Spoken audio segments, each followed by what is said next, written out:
Hola, buenas tardes. Soy Luis Molinari, ingeniero industrial, especialista en energías renovables. Hoy vamos a estar dando una charla junto al contador Diego Maldonado, especialista en el mercado eléctrico aquí en la FECAC. Los esperamos a todos para compartir algo de nuestros conocimientos. Bueno, buenas tardes a todos. Gracias por su asistencia y a la comisión directiva de la FECAC por confiar en nosotros y permitir en un margen escaso, porque no han dado 30 minutos, nada más que eso, en poder explayar los conocimientos que tenemos en el mercado, en mi caso particular, con una vasta trayectoria de más de 25 años. Formé parte de EPEC, era representante de EPEC en ADERA, en la Asociación de Distribuidores de Energía Eléctrica de la República Argentina, y fui a crear el ente regulador. A partir del año 2002 me independizo y me dedico al mercado privado para asesorar a grandes consumidores de energía eléctrica. Entre ellos, hay algunas estaciones de servicio o grandes industrias, ¿sí? Como Arcor, Grupo Beltrán, Refinería, el Arcor, por nombrar algunos. Cuando empecé a armar esta presentación y me plantearon media hora, dijo, ¿por dónde comienzo? Y no lo quiero aburrir y que el tiempo sea totalmente aprovechable para ustedes. Entonces, empecé como punto de partida diciembre del 2015 y analicé las variables macroeconómicas como la inflación de esa fecha a septiembre del 18. ¿Por qué hablo septiembre del 18? Vamos a pagar la luz, Diego. Por favor. Gracias. Justo la otra es. Ahora sí. Perfecto. Septiembre del 18 lo tomé como referencia porque es el último periodo facturado, es la última factura que han recibido de las empresas distribuidoras de energía. En la mayoría, que están en Córdoba capital o en el interior, es EPEC, pero también en el interior existen las cooperativas eléctricas, que son 204. Y por último, vi la UPA. No nos acostumbramos rápido. Láser. Y por último, la devaluación que ha sufrido nuestra moneda, el peso, 279%. Ustedes lo saben mejor que yo cuánto le ha aumentado la tarifa de energía eléctrica porque la pagan en su factura mes a mes. Y es en el orden del 450% para aquellas estaciones que están en media tensión, es decir, compran en 13.200 kilovolts, y para las que compren en baja tensión en 380, 400%. Un usuario media tensión pagaba en enero, diciembre del 2015, 28.000 pesos. Su factura de luz o de energía eléctrica, perdón, disculpen, 155.000 pesos. Un usuario en baja tensión pagaba 37.000 pesos y se le fue a 184.000 pesos. Acá se tomó como consumo un promedio para una estación con 135 kilowatts de demanda. El gobierno asume en diciembre del 2015 y lo primero que hace es declarar la emergencia en el sistema eléctrico nacional. ¿Por qué declara la emergencia en el sistema eléctrico nacional? Porque la oferta igualaba la demanda, no había más energía. Para abastecer el pico nosotros necesitamos importar energía, pero energía primaria y energía secundaria.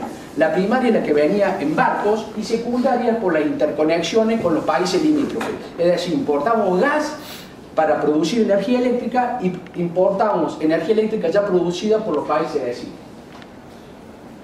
Consecuencia de eso, y para ordenar este mercado que funcionó muy bien hasta el año 2001, 2002, cuando se sale de la convertibilidad, tenía que dar ciertas pautas, un margen jurídico que garantizaba el negocio a los privados. Y es por eso que sacan distintas reglamentaciones para centrales térmicas, que eran las que se iban a hacer rápido y eran para abastecer la demanda pico, y empieza, después de reglamentar la energía, la ley de generación de renovable, saca Renovar 1, Renovar 1,5, Renovar 2 y está por venir el programa Renovar Ronda 3, donde eso puede ser una buena oportunidad de negocio para pequeños inversores.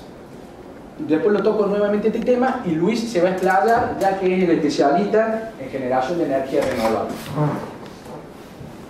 No quiero nombrar las resoluciones para no aburrirlo, y por último digo que el gobierno logró conseguir las ofertas necesarias y hoy tenemos capacidad excedente ya en generación de energía eléctrica.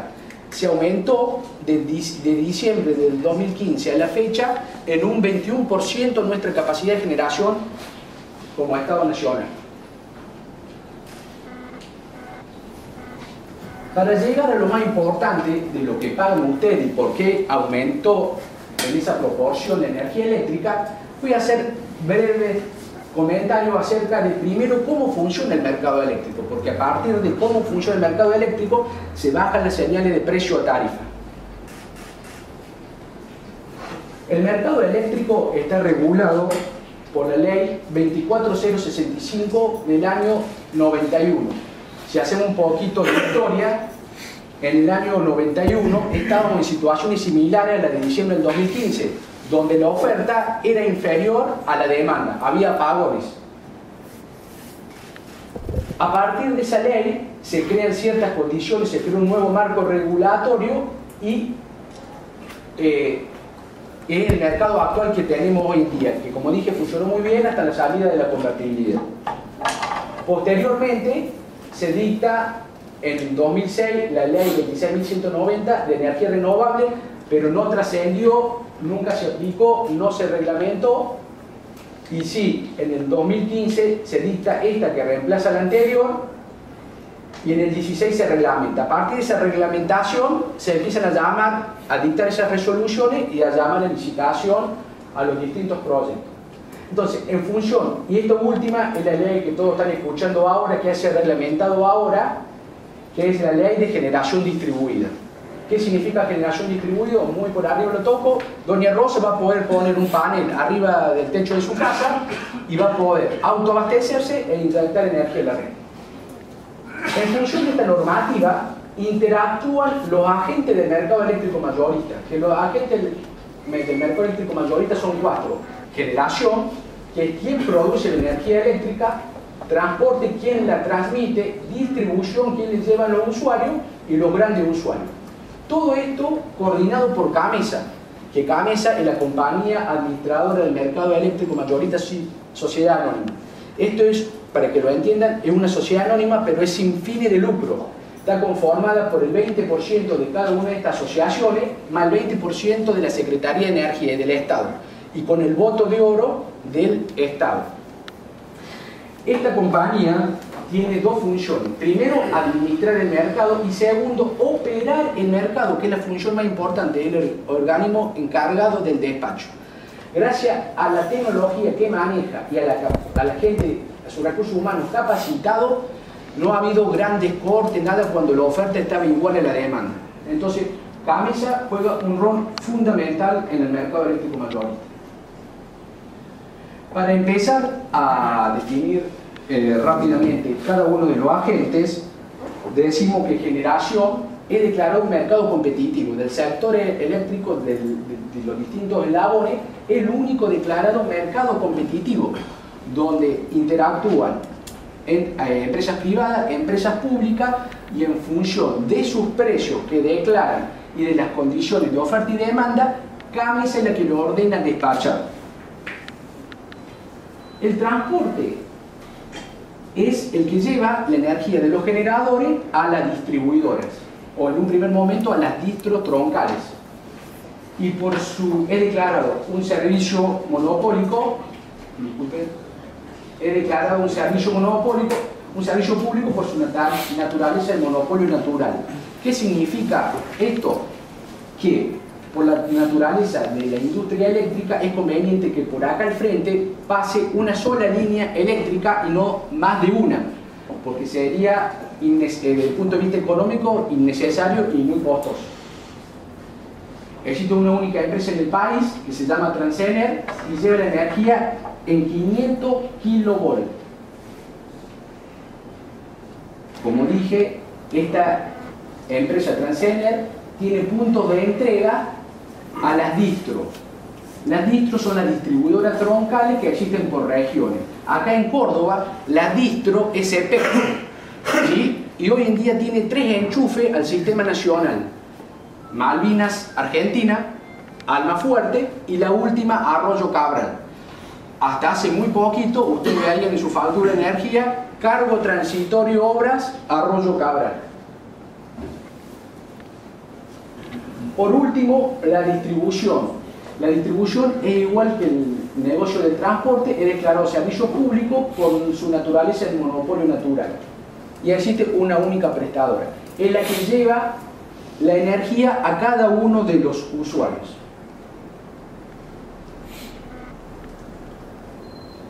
Por último, es muy importante señalar que el verdadero negocio de la distribuidora es el negocio del cable, es de vender capacidad, ¿sí? Con todos estos nuevos paradigmas que hay de energía renovable, de comercializadores, teóricamente a la distribuidora, si están bien hechos la normativa y los cuadros tarifarios, le debería ser indiferente. Y por último, los usuarios. Tenemos usuarios del mercado y usuarios de la distribuidora. Esto cómo fue evolucionando. A partir de que se crea el mercado, existían solamente los grandes usuarios, los grandes usuarios mayores. Imagínense que la potencia estaba en 5.000 kilowatts, es decir, solamente ahí podía entrar Corsemar, Yoxina, Renault, Volkswagen. Se fue bajando el límite y se fueron creando nuevas categorías. Por ejemplo, los UME, desde 100 hasta 2000, entonces un usuario que tiene entre 1000 y 2000 puede optar ser GUME o GUMA, de acuerdo a las conveniencias del momento en el mercado. Y por último los UPA, un pequeño supermercado, una pequeña industria con 30 kilowatts, ya puede ir al mercado, comprar energía en el mercado. Y los usuarios de la distribuidora, tenemos 2. Esta clasificación se da porque la Secretaría de Energía dice, a partir de un cierto momento, señores, los usuarios que son más grandes en cuanto a potencia son los que tienen más capacidad de pago y le vamos a aplicar un precio diferente. Y por último, los usuarios menores a 300 kilowatts, a donde están las estaciones de servicio. En mi experiencia todavía nunca he visto una estación que supere esa barrera, 150, una estación muy grande puede tener 200 kilowatts, pero nunca 300. Una estación de GNC. La pregunta, Antonio, vamos a hacerla después que terminen los 2 expositores. Le respondo en mano. Una estación de líquido y GNC alrededor de 150 kilowatts, ¿sí? Una estación que sea muy grande con una super playa entre 150 y 200, pero no he visto ninguna más de 300. Y ya se van a ver cómo se han visto favorecidos durante todo este tiempo y hoy todavía porque tienen energía subsidiada.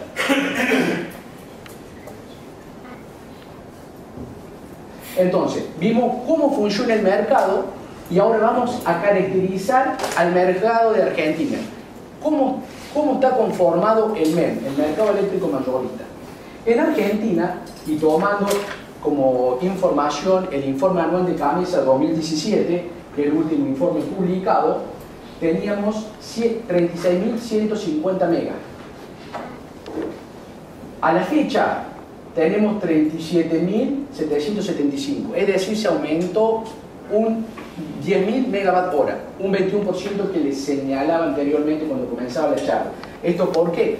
Por estas resoluciones que se dieron, tanto para la generación térmica como para la generación renovable. Acá vemos cómo evolucionó la curva de la capacidad instalada en Argentina desde que se crea la ley, el año 1992.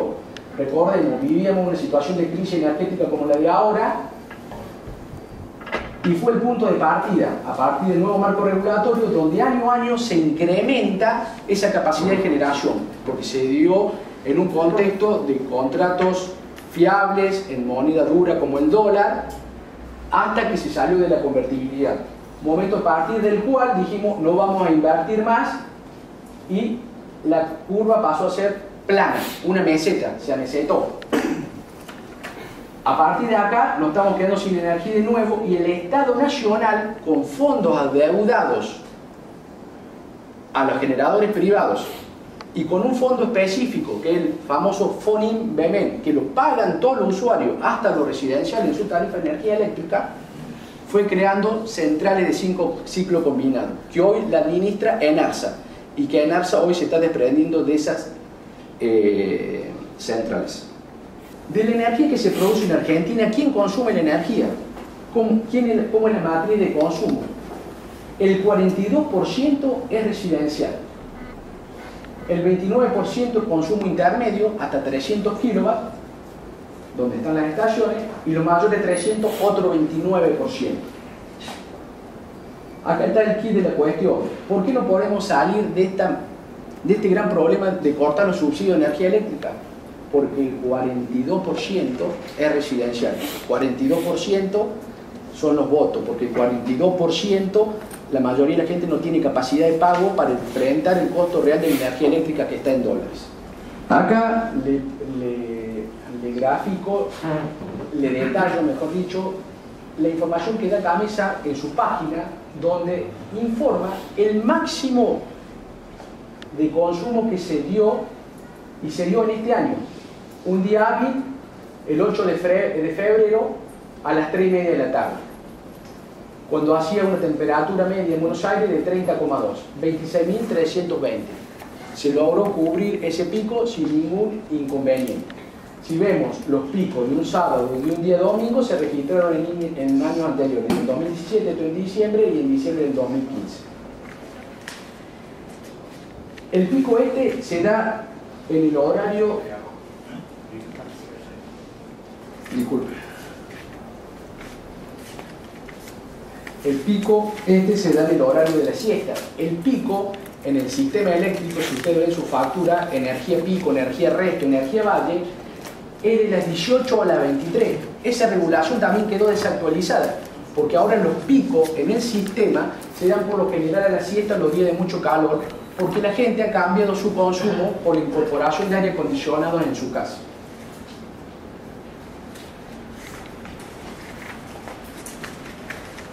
Por último, acá vemos cómo evolucionó el precio monómico del mercado. Pasó de 49 pesos, que en esos momentos era 49 dólares, al informe anual de Gamesa en 62 dólares. Hoy está en 75 dólares aproximadamente. Con esto, ¿qué les quiero decir? Olvidemos nuestra tendencia, porque esta tendencia está en peso y por la devaluación carece sentido analizar en peso, pero esto es lo que les quiero remarcar. En el año 92, cuando no había oferta, estábamos en 49. Bajó a la mitad, a 24 dólares el megawatt hora, porque se pusieron máquinas más eficientes. Eso se está haciendo hoy en día. Está pasando exactamente lo mismo. Se están poniendo máquinas más eficientes y la más renovable va a hacer que el precio a mediano plazo en dólares vuelva a bajar. Lo que paga el cliente tiene dos grandes componentes. Para resumirlo, lo que es el costo de generación que se traslada a la tarifa y el costo de distribución de la prestataria de cada una de las zonas.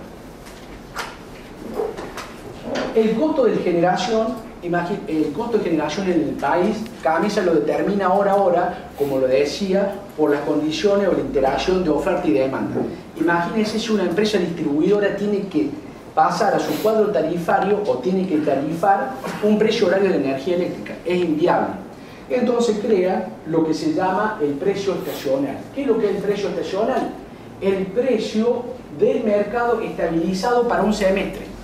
Un semestre porque define un periodo de invierno y un periodo de verano, donde al medio de cada uno de esos dos periodos está la reprogramación de verano y de invierno.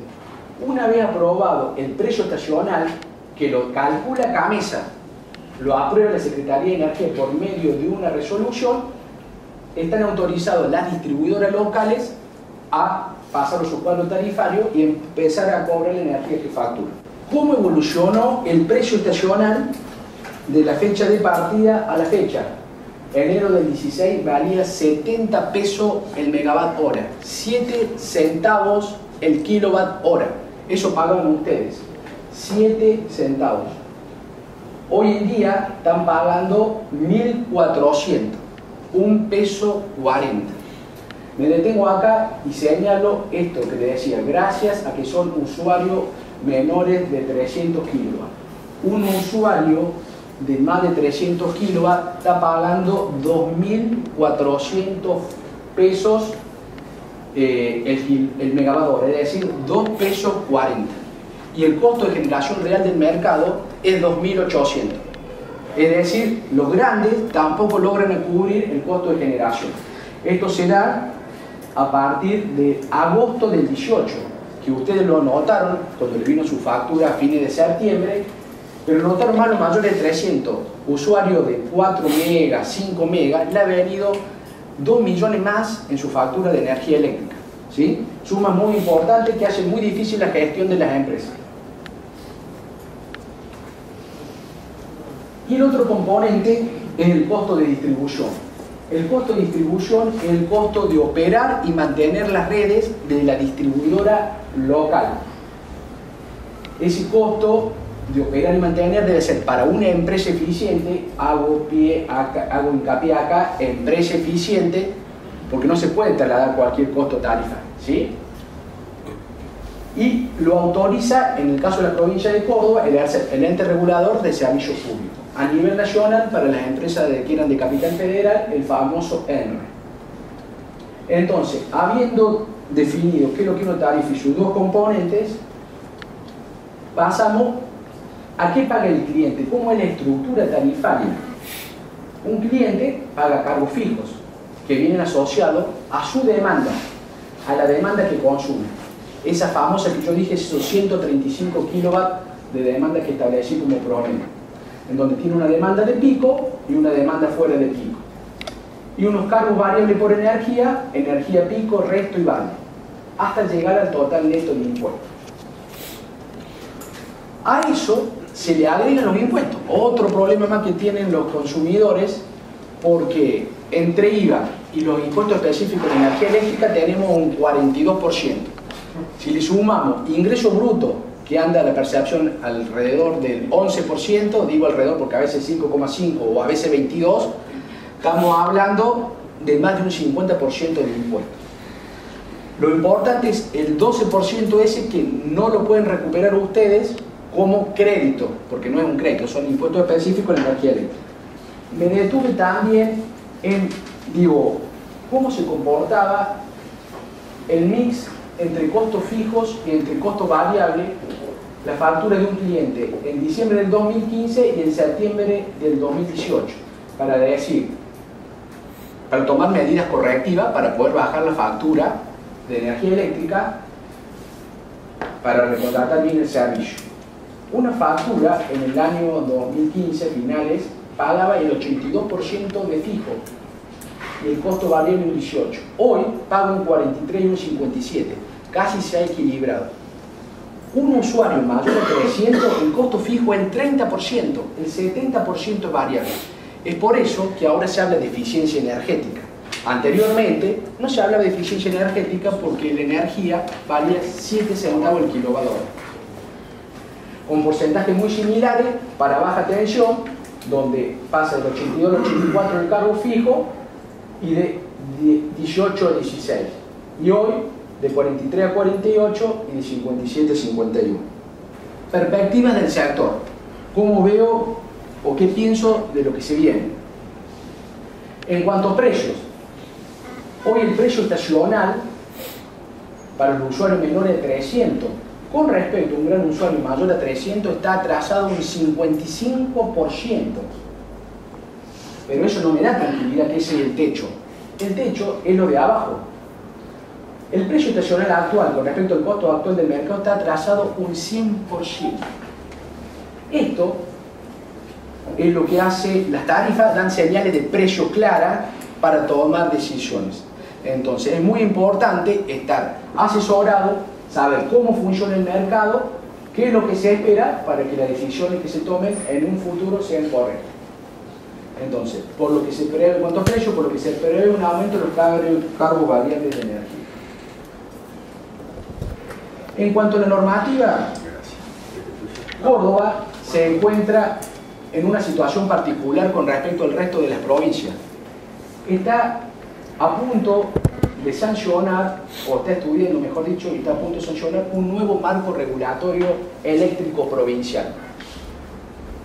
¿Por qué me detengo acá? Porque las leyes que tenemos hoy en día y que regulan el EPEC, el mercado eléctrico provincial, datan del año 2001. Lo más importante de este marco regulatorio eléctrico provincial en cuanto a mi materia es que va a crear una tarifa única para toda la provincia. Entonces ya no va a haber esa distorsión entre tarifas de EPEC y tarifas de cooperativa, que en algunos casos hoy en día llega a ser el del 30%. Entonces los habitantes del interior están en desigualdad de condiciones. Para hacer esa igualdad de tarifa va a crear un fondo compensador. Acá nos preguntamos, ¿de dónde va a salir la plata para crear ese fondo compensador? ¿Quién lo va a aportar? Por eso acá es muy importante que las federaciones, las asociaciones de empresarios participen en el debate. Nosotros con Luis tenemos la suerte de participar en CAPEC, que es el Consejo Asesor de Política Energética de Córdoba, donde se debaten estos temas y se empieza a armar los proyectos de ley que después llegan a la legislatura. Y por último, crea la figura de la comercialización de la energía eléctrica. Dice que la crea. No la crea, ya está creado del año 92 en el marco regulatorio eléctrico nacional del año 92. Pero, ¿por qué lo detalla? Porque quiere darle un ímpetu de flexibilización al mercado, de competencia al mercado para que bajen las tarifas. ¿Por qué se da este nuevo marco regulatorio eléctrico provincial? Porque la provincia de Córdoba tiene una de las 3 tarifas más caras de todo el país, ¿sí? A nivel nacional también hay una idea de crear una tarifa única de energía eléctrica para todo el país. Pero imagínense lo difícil que estamos en Córdoba en el año 2018 se viene hablando esto de la ley cuando se creó en el año 2001 de un fondo compensador y no se pudo crear después de 17 años, crear uno a nivel nacional. La generación distribuida se dictarán resoluciones para regular la materia. Recién sale la reglamentación, no me voy a meter porque Luis la tiene más clara que yo, pero faltan resoluciones específicas para tomar decisiones correctas, ¿sí? Para ver cómo va a funcionar ese mercado. El mini-REN, ronda 3, se llamará licitación, todavía no salió la resolución y se buscan inversores menores, proyectos de 0,5 a 10 megas. Acá surge una posibilidad de negocio para empresarios que puedan juntarse y decir, nos vamos a dedicar a producir energía renovable. Y se está empezando a volver al mercado térmico. Acá me detengo porque esto es fundamental. La Secretaría de Energía en estos últimos 2 o 3 meses está sacando resoluciones específicas. A lo mejor ustedes saben más por lo que están en el tema de gas. Ha bajado $1 el millón de BTU para las generadoras que compran energía eléctrica, producen energía eléctrica. Ese dólar que bajó significa un ahorro, una disminución del precio de la energía eléctrica en el 7%, del 7%. Le va a liberar a un segundo paso, que si no sale la resolución está en borradores, a que todos los generadores salgan a competir para buscar el abastecimiento del combustible, que hoy no lo tienen. Hoy lo maneja Gamesa. Gamesa unificó todo y se lo daba a los generadores, ¿sí? Y esto se cierra con un modelo de contratación.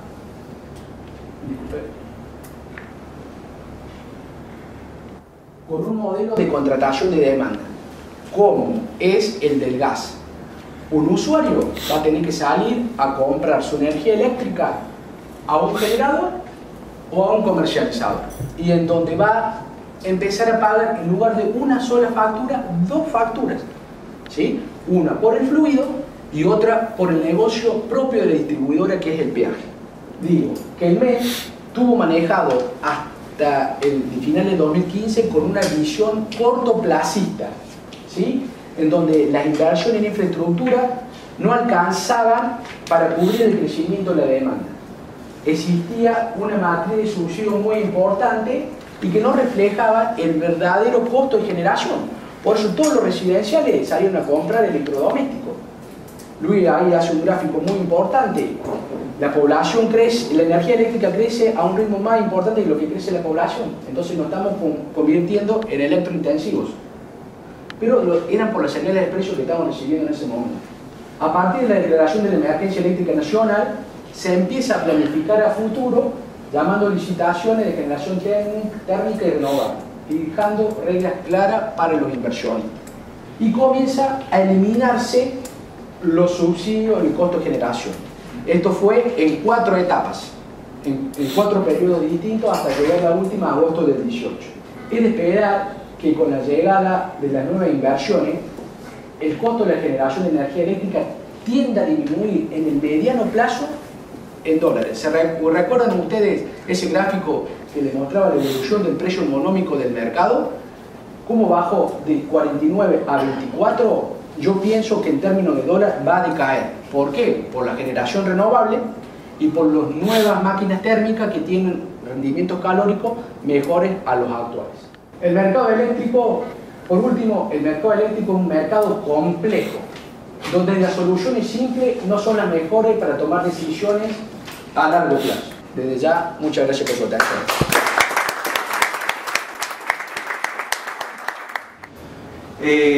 Bueno, yo soy ingeniero industrial, graduado acá en Córdoba.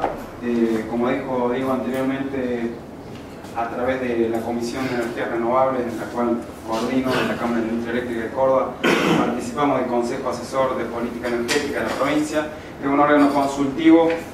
Básicamente lo que hace es, a través de diferentes instituciones, nos juntamos, pensamos la política de energía de la provincia a futuro y tratamos en cierta medida de asesorar al Ministerio de Agua Ambiente y Servicios Públicos de la provincia, a veces proponiendo algunas leyes, a veces proponiendo algunas medidas, algunas resoluciones.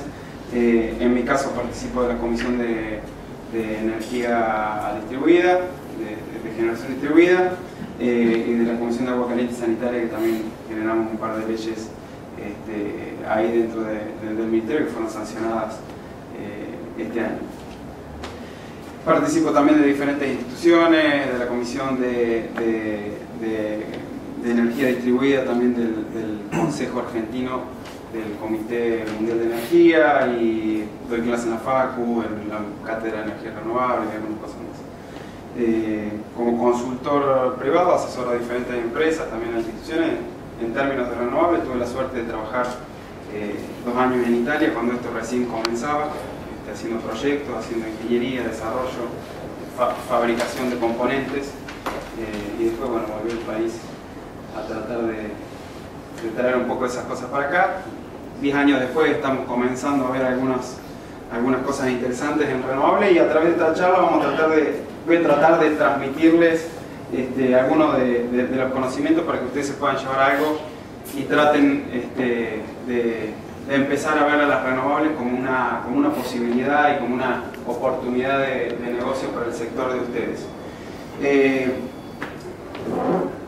Bueno, como ya vieron, Diego es una de las personas que más conoce del mercado en Córdoba, y muchas veces damos algunas charlas juntos. A veces me toca como él es la persona que asesora al sector privado y la que va a hacer los reclamos a las distribuidoras. Cuando hay la participación de alguna distribuidora en estas presentaciones, me lo censuran al Diego, no me lo dejan venir. Entonces a veces me toca a mí dar la parte de él y bueno, me toca dar las malas noticias a mí. Ya Diego les dio algunas de las malas noticias, así que mi charla va a ser un poco más relajada y mostrar algunas posibilidades. No sé cómo es esto, vos ya renegaste. Ahí va. Bueno, en este primer gráfico lo que quiero mostrarles, esto no es energía eléctrica, es energía total en Argentina, en realidad en 2015. La distribución de la energía se daba de esta manera, y acá ya podemos empezar a ver que ustedes participan básicamente en un negocio que se lleva casi el 40% de la energía total que se consume en el país. Y lo comento en estos términos porque en realidad el usuario, la persona, el consumidor, ya prácticamente no diferencia entre energía eléctrica y no eléctrica. Los usuarios consumen energía y no interesa demasiado cuál es el vector energético a partir del cual consumen energía.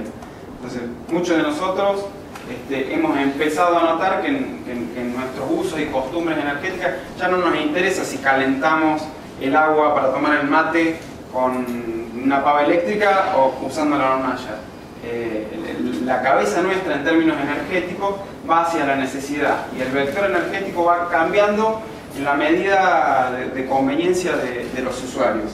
Y eso es algo que ustedes tienen que tener muy presente porque hoy forman parte del mercado energético. De esta gráfica habló Diego antes. Él se los mostró en una tabla, yo se los muestro en términos de evolución. Nosotros energéticamente, la potencia esa que mostró Diego en febrero de 2017-2018, que es la potencia máxima registrada anual, va creciendo entre un 4 y un 5% anual.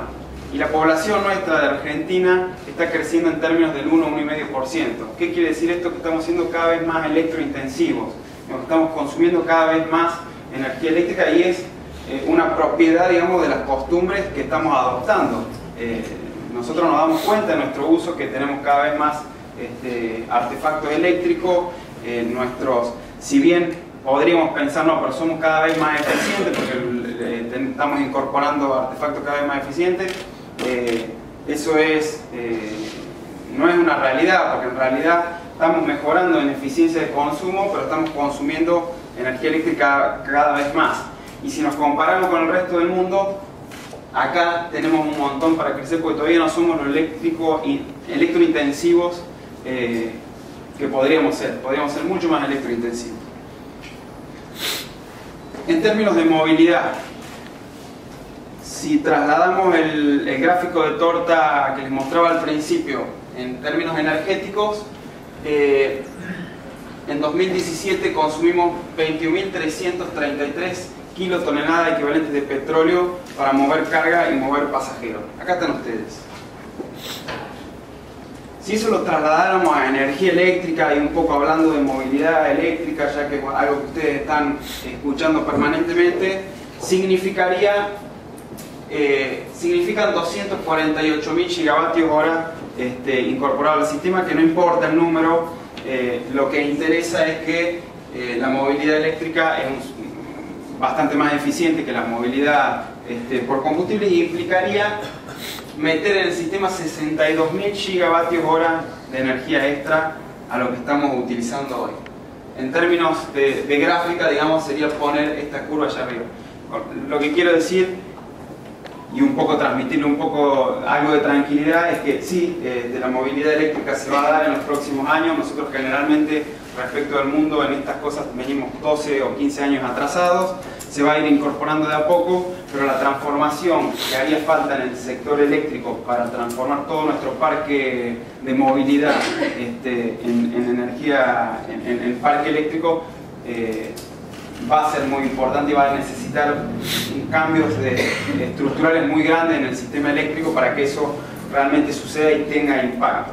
Estuve haciendo un calculito recién, viendo en internet algunos números de los nuevos autos eléctricos, y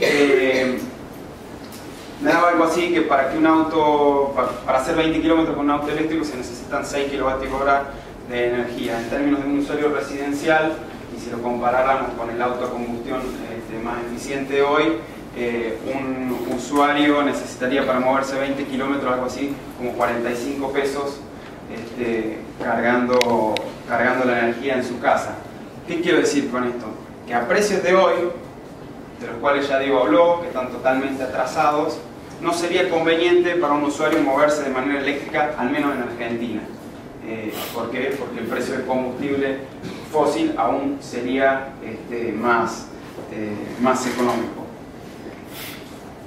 Con esto les quiero transmitir todavía un poco de tranquilidad, pero va a depender mucho de las políticas públicas que implemente, digamos, la Argentina, y en eso es necesario que todos los sectores participen. No tiene mucho que ver con las energías renovables esto, porque es independiente de las renovables, pero sí tiene que ver con el sector de ustedes. Entonces, hablando un poco de 2015, que es donde partió Diego con la charla, cuando se declara la emergencia energética, el Estado dijo: necesitamos incorporar potencia ya al sistema. Y plantea un escenario de incorporación de renovables, también de térmica, nuclear y de hidroeléctrica. Entonces dice: de renovables tenemos que incorporar 10.000 megavatios de potencia, perdón, en 10 años. Y yo soy un poco escéptico en este sentido, porque esto no se cumplió, pero más o menos, digamos, el ex Ministerio de Energía, el actual Secretario de Energía, fue uno de los ministerios que hasta marzo de 2018 fue cumpliendo con las metas que se propuso, si no es el único, digamos, en esta administración. ¿Y cómo iba a lograr esto? ¿Cómo iban a lograr estos 10.000 megas en 10 años? Para llegar a un 20% de la potencia total instalada en Argentina, a través de diferentes leyes y diferentes incentivos. Digamos, el Estado no podía hacerlo solo, obviamente, entonces generó un marco para lograr inversiones tanto nacionales como extranjeras para incorporar esa potencia en el mercado. Y lo hizo a través de algunas leyes que Diego comentó anteriormente, y fue de a poco incorporando potencia en el mercado. Hoy la participación de las renovables es del 2%, el año que viene vamos a crecer seguramente porque hay muchos proyectos en construcción y seguramente lleguemos al 6-7% en 2019 de energía renovable, pero no vamos a cumplir con las metas que planteó esa ley. Vemos acá en una comparativa cómo el interanual de la eólica y la solar creció en un 150-400%, porque prácticamente el año pasado no había potencia en el sistema de esas tecnologías. Entonces, este es el marco, una gráfica que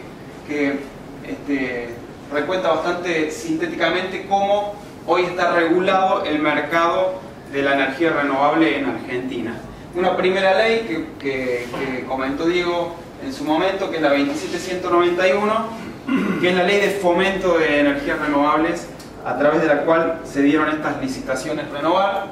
Hay otra ley que es más nuevita, que es la 27424, que es la ley de generación distribuida, más apuntada a los pequeños usuarios que puedan generar, autoconsumir y eventualmente inyectar esa energía a la red, con sus decretos reglamentarios que no vamos a mencionar. Lo que está vacío es, digamos, lo que está sin color, es lo que estamos esperando en el mercado, que son las resoluciones ministeriales de la ley este decreto es nuevito, desde hace 15 o 20 días. Entonces cada ministerio, porque es una ley de incentivo, entonces cada ministerio tiene que sacar sus resoluciones para ver cómo va a incentivar, digamos, a que los usuarios generen su propia energía. Y por último, el nuevo marco regulatorio provincial y sus resoluciones, que podrían eventualmente también generar algunos beneficios para que podamos generar nuestra energía. Entonces, la 27191, y acá voy a tratar de ser rápido y no nos vamos a meter en profundidad, porque un ingeniero hablando de leyes puede ser desastroso, y si alguno viajó para venir acá lo puedo dormir en un ratito. Entonces, ¿por qué se da esta ley? Para cumplir los objetivos que necesitamos de incorporación de renovables. ¿Y a través de qué? A través de la licitación a renovar. La licitación a renovar, lo explico rápidamente, es incorporación de potencia renovable centralizada, o sea, grandes centrales de energía renovable, sobre todo apuntado a un mercado internacional. A través de estas licitaciones se generó un marco a nivel internacional, donde muchas empresas internacionales vinieron a Argentina con financiamiento para construir estos parques. La verdad que fue bastante interesante ese proceso. Fue un proceso políticamente muy transversal, porque quien redactó esa ley, quien estuvo asesorando al gobierno anterior en ese área para sancionar esta ley, que es de 2015, luego hoy está en la implementación de de la ley esta en la Secretaría de Energía en esta nueva administración. Entonces la misma persona llevó adelante todo el proceso y eso hizo bastante ágil, digamos, estas licitaciones. También esa ley que crea el mercado a término de energías renovables, que también Diego habló un poco de eso. El mercado a término existía anteriormente, existía desde la ley del año 92 que comentó, pero en este caso es específico de energías renovables, donde se habilita a los usuarios a contratarse. Digamos, un usuario privado puede contratar la compra de energía a otro usuario, a otro generador de energía renovable que lo esté generando. Y esto empieza a hacernos imaginar diferentes modelos de incorporarnos a este mercado como usuarios o como generadores de energía renovable. Autogeneradores, que son aquellos que decidan, digamos, autogenerarse su propia energía, y en la licitación esta mini REN. En realidad el mini REN es una licitación chiquita de poca potencia, como que se da por una cuestión, yo pienso, económica y política de esta época. Como no se podía llamar a una licitación internacional con la situación actual del país, decidieron hacer una licitación más chiquita, apuntada por ahí a inversiones nacionales y hacer participar en el mercado de las energías renovables algunos interesados argentinos en poder participar. Entonces, después lo vamos a ver en detalle, es un proceso más apto y más competitivo para pequeñas inversiones. Estos son los escenarios que se planteó la ley. La ley decía en 2018 tenemos que generar el 8% de renovables hasta un 20% en 2025. ¿Y cómo se promocionó esta ley en la prensa? Esta ley fue la ley de las multas, la ley de las obligaciones, la ley de las penalidades. Porque había un artículo que decía en la ley, que dice en la ley, que ante ciertas situaciones podría el mercado multar a un usuario por no generar energía renovable.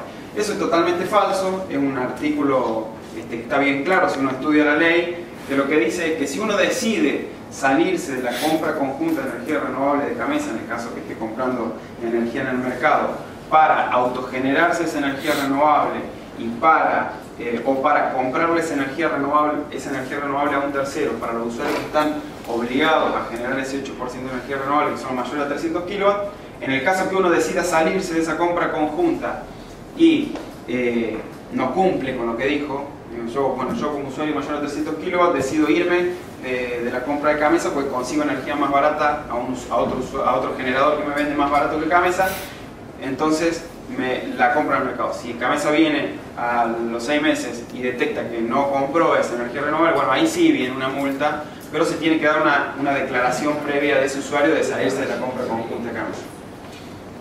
Por eso digo que para mí no es una ley de multas ni de penalidades, es una ley de promoción y de oportunidades, que si sabemos leerla, si sabemos aprovecharla, si la estudiamos y decidimos meternos en este tema, puede ser muy beneficioso. Bueno, esto es lo que comentaba anteriormente.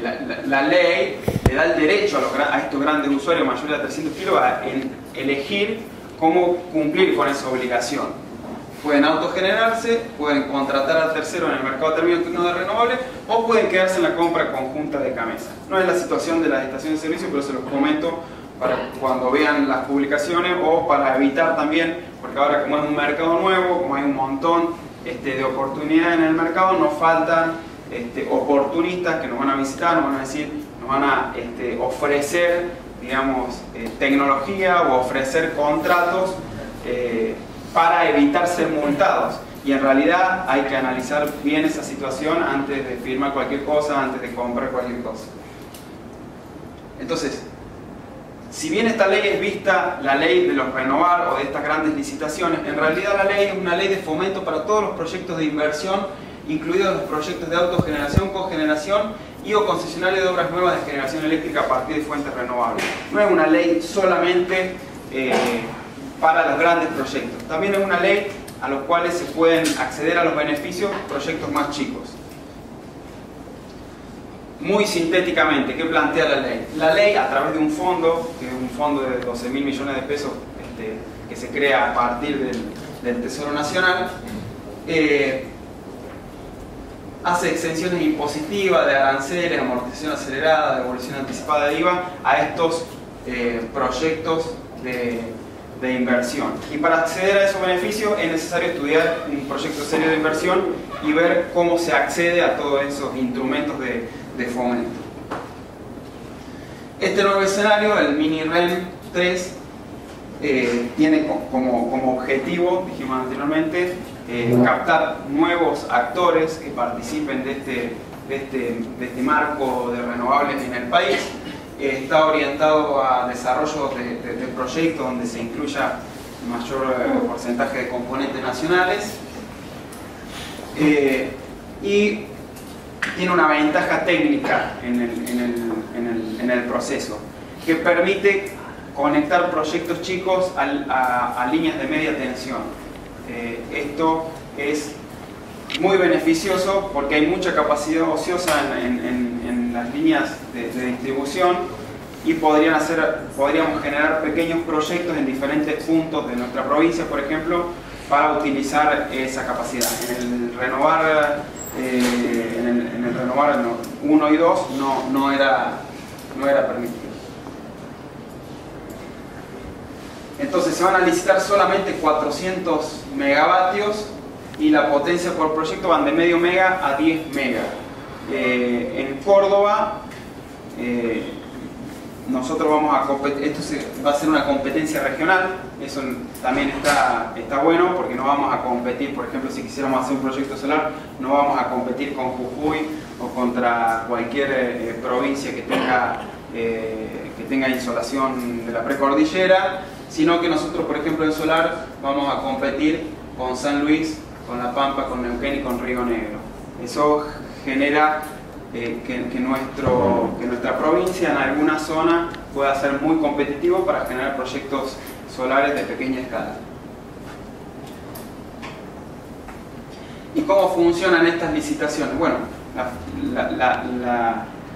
la principal ventaja es que se genera un contrato en dólares con la compañía que administra el mercado eléctrico mayorista a 20 años. Y eso nos da mucha previsibilidad para conseguir financiamiento nacional o internacional y previsibilidad para planear nuestros proyectos a largo plazo. Digamos, son fábricas de energía que tienen un contrato de venta a 20 años. Y acá hago el siguiente planteo. Como son proyectos que necesitan financiamiento, no son proyectos de montos bajos, con estos contratos que se generan con CAMESA, se puede conseguir financiamiento a tasa. Voy a hablar de tasa en Argentina, por supuesto es una locura, pero estos proyectos se pueden conseguir financiamiento a tasas internacionales que a su vez nos permitan usar esa infraestructura para después ampliar esos proyectos. Entonces nosotros podríamos anclar un proyecto desde Mini REN para después hacer otros proyectos privados. Me imagino, por ejemplo, no sé, a la FECAC haciendo un proyecto propio anclado a un renovar, pero para vender esa energía después a sus asociados o al mercado directamente, al mercado del privado. Lo importante de este Mini REN es que todavía no hay información, toda esta es información oficial que ha salido del Ministerio, pero todavía no salieron los pliegos de licitación. O sea, a partir de los pliegos de licitación se van a dar unos 4 o 5 meses para estudiar proyectos y eventualmente en marzo o abril sería la presentación de las ofertas a esta licitación. Con lo cual está interesante porque hay tiempo, digamos, considerable, si a alguno le interesa estudiar un proyecto. Ahora vamos a lo que por ahí más nos puede interesar, que es la generación distribuida. ¿Qué es la generación distribuida? Hay un montón de definiciones de generación distribuida, hay definiciones por potencia, hay definiciones por punto de consumo. En realidad la generación distribuida es generación de energía dentro del ámbito de la distribución. O sea, cuando nosotros generamos energía en Córdoba, dentro de las líneas de una cooperativa o dentro de las líneas de PEC, estamos haciendo generación distribuida. Generación distribuida también es los containers de máquinas diésel que vemos cuando vamos caminando por la calle Florida en Buenos Aires, que están alimentando algún punto de consumo importante porque las líneas no llegan a abastecer. Por eso también es generación distribuida. Generación distribuida es la alimentación de de un usuario que está fuera de la línea de distribución de una distribuidora. ¿En qué rangos de potencia? Bueno, en principio la ley dice usuarios menores a 300 kilowatts. Ya se sabe por declaraciones de los ministerios que se va a ampliar esa potencia aparentemente hasta 2 megas. Digamos, se va a poder hacer generación distribuida dentro del ámbito de esta ley hasta los 2 megas. ¿Y qué significa la generación distribuida? Y la generación distribuida cambia básicamente el paradigma del mercado eléctrico como lo conocemos actualmente. O sea, cuando un usuario pasa de ser netamente consumidor, cuando su relación con la distribuidora es solamente la de ir a pagar la factura eléctrica o la de hacer algún reclamo, pasa de esa situación a ser un generador activo dentro del sistema, rompe con el paradigma actual del mercado eléctrico como lo conocemos. Y eso genera, obviamente, muchísima resistencia en muchos actores del mercado. ¿Cómo son las nuevas? ¿Cómo es ese nuevo paradigma? ¿Cómo es esa nueva estructura del mercado? Y antes conocíamos lo que nos comentó Diego, cómo está estructurado el mercado actualmente: generación, transporte, distribución y demanda o consumo. Y lo que vamos a empezar a ver es todos esos actores un poco más, entre comillas, desordenados, interactuando de manera mucho más activa. Y eso claramente, para lograr este escenario, hace falta la incorporación de tecnología. ¿Qué genera esto? Y genera redes mucho más eficientes y mucho más económicas de mantener, y en definitiva a largo plazo el costo de generación debería ser mucho más económico. ¿Por qué? Y porque básicamente para pasar de este punto a este punto hay un montón de cargos y hay un montón de actores, y estamos hablando que en definitiva al futuro un generador distribuido podría autoconsumir su energía y a su vez también vender esa energía a la distribuidora. Acá hay un concepto que es muy atinado a aclarar. La ley, si bien es una ley de autoconsumo con eventual inyección, ¿qué dice? Y se lo voy a comentar así muy básicamente. La ley dice que la energía que nos autoconsumimos nosotros está valorizada obviamente al precio que la distribuidora nos vende la energía, pero la energía que inyectemos a la red, la distribuidora la va a comprar al precio mayorista. Entonces es muy importante al momento de evaluar un proyecto de generación distribuida estudiar correctamente y detalladamente ese proyecto, porque puede, de acuerdo a la tarifa que estemos pagando, puede hacer que ese proyecto sea muy exitoso, como también puede hacer que fracase rotundamente, por lo menos en la situación que estamos parados hoy. Y esto yo lo hago, siempre cuento el mismo cuento, y lo defendimos hasta donde pudimos en esta ley que se reglamentó. Nosotros no estábamos de acuerdo con ese sistema, pero es más o menos como si nosotros tuviésemos en el patio una quinta con tomates, y nos comemos algunos tomates, el verdurero viene y te dice: che, dame los tomates que no estás consumiendo, yo te los pago a precio de mercado y cuando quieras venir a comprármelo a la verdurería a precio minorista. Es un poco así. Entonces habría que buscar la manera de tratar de no venderle, digamos, ante este escenario, habría que buscar la manera de tratar de no venderle los tomates esos al verdurero y tratar de generar la cantidad de tomates justos que vayamos a consumir.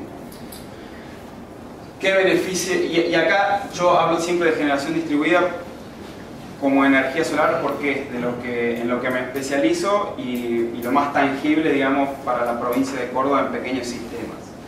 La generación distribuida la generación solar fotovoltaica tiene un montón de beneficios por la modularidad que tiene. Digamos, el módulo que se usa en una central solar de 200 megas es el mismo módulo que se usa en un pequeño sistema fotovoltaico de 10 o 20 kilowatts. Entonces eso hace que sea escalable y que el panel solar hoy sea un commodity en el mundo.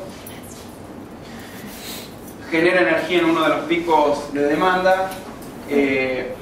es de rápida instalación, no necesita gran mantenimiento, digamos, son sistemas prácticamente que se mantienen solos, no tiene partes móviles, digamos, no tiene partes que sufran desgastes, y es integrable a edificaciones existentes en zonas urbanas. Hoy la energía solar tiene un gran potencial. ¿Por qué? Porque hoy el kilovatio que recibe un panel solar se transforma en energía eléctrica aproximadamente en un 18%. En los dos vectores que más se está invirtiendo en el mundo hoy, más todavía que en la industria farmacéutica, es en almacenamiento de energía y en energía solar, porque hay mucho para crecer. Para hacer una comparativa, hasta el año pasado el país que mayor densidad tenía por habitante de energía solar, hoy claramente ya lo superó China, era Alemania. No miren esto en términos de colores, tuve que dar vuelta a nuestra querida Argentina para compararlo, pero para que ustedes se den una idea, esta zona, que es la zona de Alemania con mayor densidad y donde más generación distribuida hay, nosotros del sur de Buenos Aires hacia el norte siempre tenemos mejor recurso energético para generar energía. O sea, de aquí para el norte somos más competitivos que Alemania generando energía solar, si el mercado y las políticas públicas nos acompañan. ¿Por qué es disruptiva la energía solar? Básicamente por la caída de los costos. En los últimos 7 años la caída de los costos de los sistemas fotovoltaicos fueron de un 70%. Y en los últimos 6 meses los costos cayeron entre un 10 y un 15%. Entonces es importante tener en cuenta esto, monitorear los precios, estar, digamos, actualizado en el mercado, porque un proyecto que planeamos hace 6 meses se puede volver muy competitivo en cierto periodo, como también se puede volver totalmente inviable cuando tenemos una devaluación de un 40% en 2 meses y los costos de la energía quedan allá abajo. Esto es una gráfica de cómo fue cayendo el costo de generación en Alemania hasta 2017. Este costo sigue aún en caída. ¿En qué podemos ser útiles nosotros los que estamos hoy en el mercado? Primero, en estudiar oportunidades, diferentes modelos de negocios, desarrollar proyectos. Es importantísimo en el desarrollo de proyectos renovables, sean pequeños proyectos o proyectos medianos, la estructuración financiera de los proyectos. El 95% de los proyectos renovables que fracasan se frenan en este punto, y obviamente en un país como Argentina es aún más complicado. Y por último, en la ejecución de los proyectos con diferentes modalidades de ingeniería y de construcción. Y ahora, esto ya para concluir y para cerrar, y después pasamos a las preguntas y a sacar todas las dudas que les podamos haber generado con estas charlas. Un ejemplo, ¿cómo es un ejemplo de un estudio? Yo tomé un ejemplo muy básico, les voy a mostrar algunas partecitas de cómo se hace un estudio de renovables y cómo pueden ser las diferencias.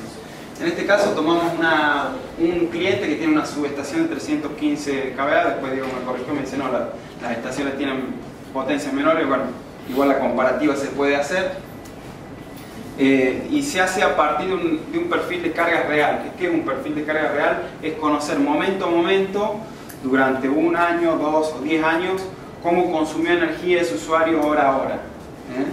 Y esto se puede determinar, se puede medir. Entonces yo acá, esto es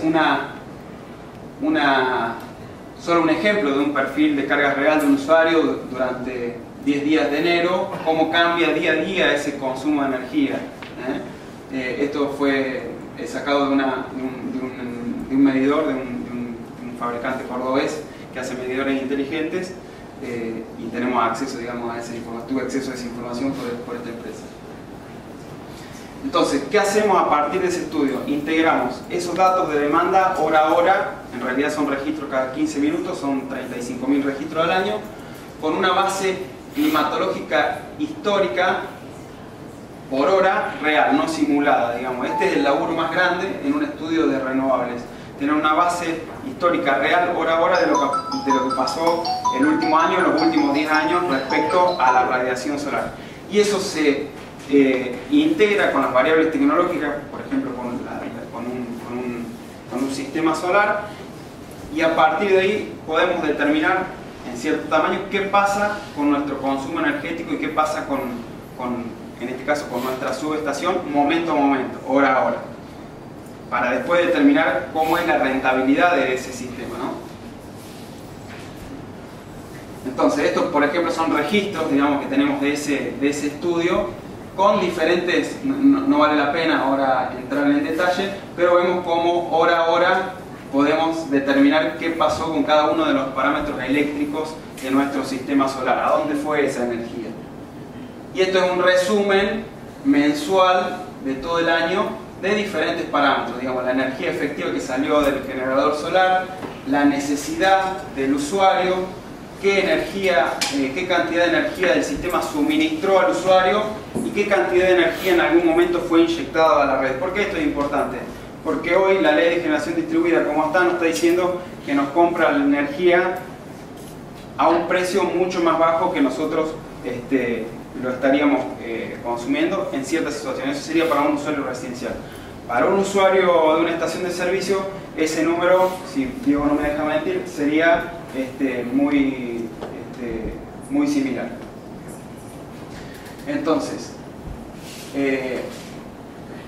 esto es qué pasaría en un sistema solar. Este es un sistema solar de 143 kW planteado con seguidores solares, un sistema donde el panel va girando de este a oeste, va siguiendo el sol.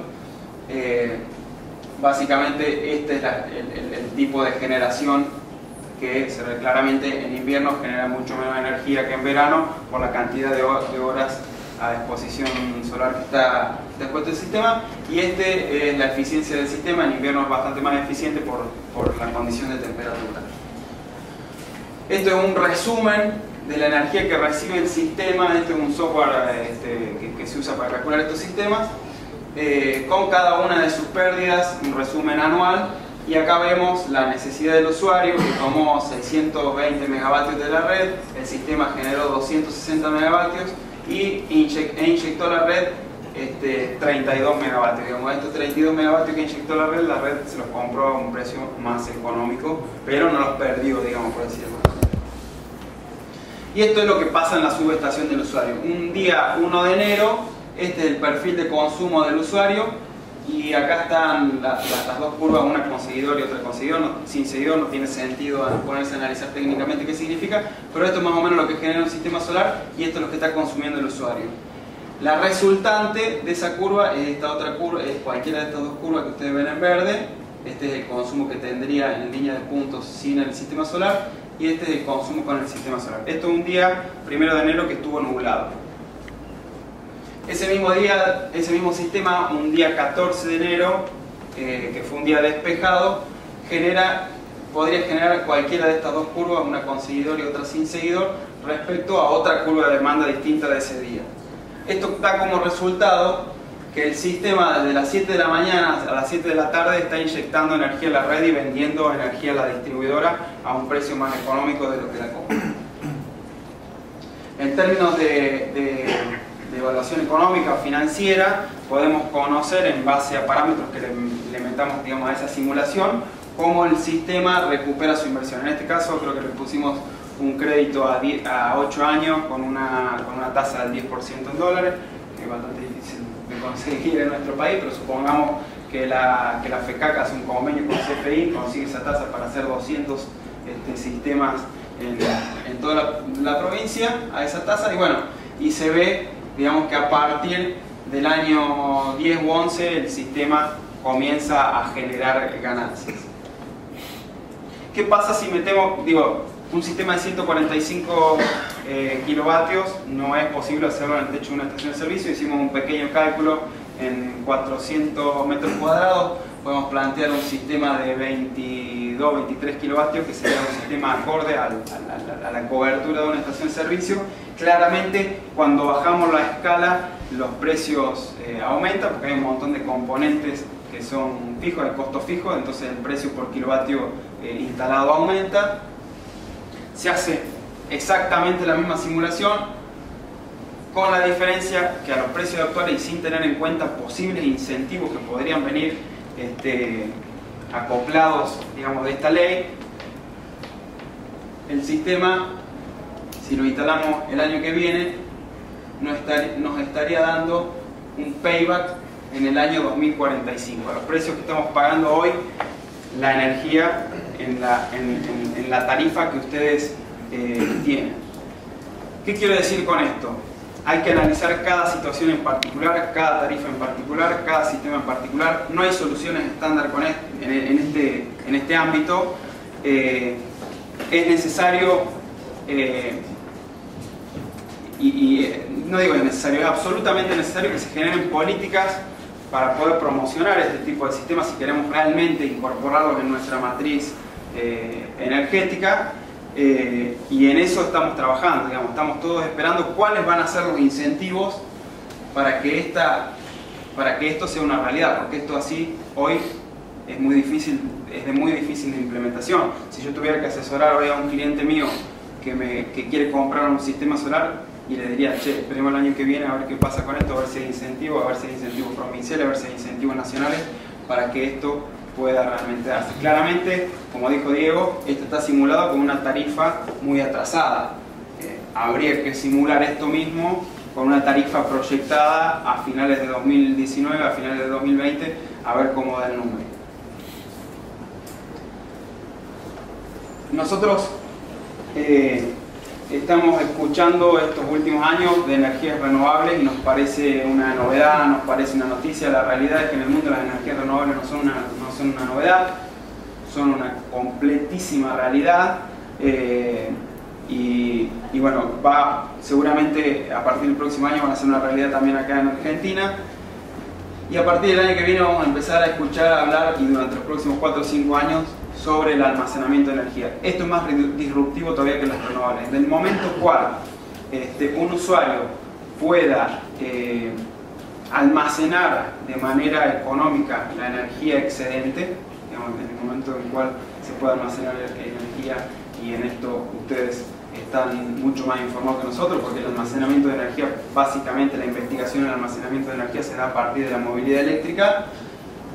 Ahí el mercado eléctrico va a ser una disrupción mucho más grande que la que pueden generar hoy las energías renovables. Esto se los dejo como una inquietud y como un disparador. Entonces, ¿cuáles son mis conclusiones? ¿Qué hacemos? ¿Nos seguimos esperando a que ese número dé y a que nos vengan con la noticia, o empezamos a investigar, empezamos a explorar opciones y empezamos a plantear políticas públicas para que esto pueda ser una realidad también para nosotros? ¿De qué manera la vamos a explorar? ¿Cómo vamos a hacer? ¿Sería conveniente hacer proyectos para generar en el ámbito de la generación distribuida, de la distribución, o empezamos a pensar también proyectos para competir y para ingresar en el mercado de la energía renovable a gran escala? ¿Qué escenario nos planteamos ante la movilidad eléctrica? ¿Cuántos años estamos pensando? Digamos, ustedes hoy juegan un papel fundamental dentro de la movilidad, dentro del transporte de carga y de pasajeros del país, y tienen que empezar seguramente a pensar cómo se va a transformar ese negocio. Ya vimos que hoy un usuario residencial con los costos aún energéticos atrasados no es competitivo para comprar y cargar un auto eléctrico. ¿Quién va a ser competitivo para cargar autos eléctricos? Y seguramente el que pueda acceder a comprar energía a precios mayoristas y revenderlo. En definitiva, me estoy imaginando a los estacioneros como comercializadores de energía, solamente con otro vector energético. Hoy son comercializadores de energía a través de los combustibles, y en algún momento se podría empezar a pensar también a comercializar energía a través de la carga de autos eléctricos, ¿no? La tecnología va a evolucionar. Hoy, si lo pensamos con la tecnología disponible hoy, sería totalmente inviable e imposible, pero sí es un modelo que deberíamos comenzar a pensar. No les quepa ninguna duda que las distribuidoras eléctricas están también pensando en cómo se van a meter en este negocio. ¿Es posible asegurar previsibilidad sobre el mercado eléctrico a mediano plazo y reducir riesgos? Claramente que es posible. Diego les mostró algunos números que una persona que conoce el mercado piensa lo que puede llegar a pasar el año que viene y de acá a 4 o 5 años con la energía en nuestro país. Solamente hay que estudiar las cosas de manera seria y bien informado. Y el nuevo marco regulatorio, ¿qué amenazas y oportunidades nos trae el nuevo marco regulatorio de la provincia? Ya las cuantificamos, ya conocemos qué significan los comercializadores de energía en la provincia, cómo puede afectar ese negocio, cómo nos puede beneficiar. ¿Qué pasaría si nosotros en el interior de Córdoba, por ejemplo en Córdoba Capital, en vez de comprar la energía de PEC, podríamos utilizar las redes de PEC y comprar energía a un usuario que nos venda energía a precios más económicos? ¿Qué pasaría si la FECAC hace un convenio con un comercializador de energía o con un generador de energía para que todos sus asociados accedan a precios más económicos de la energía eléctrica? Bueno, todas esas cosas son cosas nuevas, pero son cosas que hay que comenzar a pensar y a comenzar a planificar de manera estratégica. Muchas gracias por su atención y acá estoy para... Yo quiero saber, el costo, vos planteaste ahí 23 kilovatios Sí. por estación en Sí. los 400 metros. Costo. Y el costo de un sistema solar Aproximado, digamos así. aproximado, repito, es muy difícil conocer el costo real específico para cada estación de servicio, pero más o menos un costo de un sistema solar está entre 1.500 y $2.000 el kilovatio instalado. Estamos hablando de un sistema de entre 40 y $50.000 para una estación de servicio. Te hago una pregunta agregada a esa. Sí. Si nosotros somos 200 estaciones que nos juntamos para hacer un parque, o no sé cómo se llaman eso, Sí. voy a hacer yo 40 metros a 400 metros en Sí. mi estación cada uno, hacemos 8.000 metros, 10.000 metros, como lo Probablemente- planteaste, ir al CFI y Entiendo. sacar un crédito. Probablemente el costo baje a la mitad o más, Estaríamos hablando en medio de 2.000, ni menos también. más o menos. Sí, sí, por eso si la generación distribuida no es realmente incentivada, porque esto, digamos, la generación distribuida tiene un montón de ventajas. La generación distribuida te ahorras, el sistema eléctrico ya de partida se ahorra un 16, un 20% de pérdidas en toda esa cadena. Si eso no es correctamente valorizado por el sector eléctrico, por el Estado, y no se da ese beneficio al usuario, y es muy difícil competir todavía con la generación centralizada en cuanto a costos. Si no se valorizan toda la cadena, digamos, industrial que se genera a partir de la generación distribuida, toda la mano de obra que se genera, toda la transferencia de impuestos que se genera hacia el Estado en la cadena de valor de la generación distribuida, es difícil. Tengo una pregunta, vos planteaste que es sí o sí hay que ir a media tensión, No. o puede haber el doble vía, el medidor ese en media Para baja generación tensión. distribuida es siempre en el ámbito de la Media. distribución. No, en medio o en baja. Baja, puede ser lo mismo.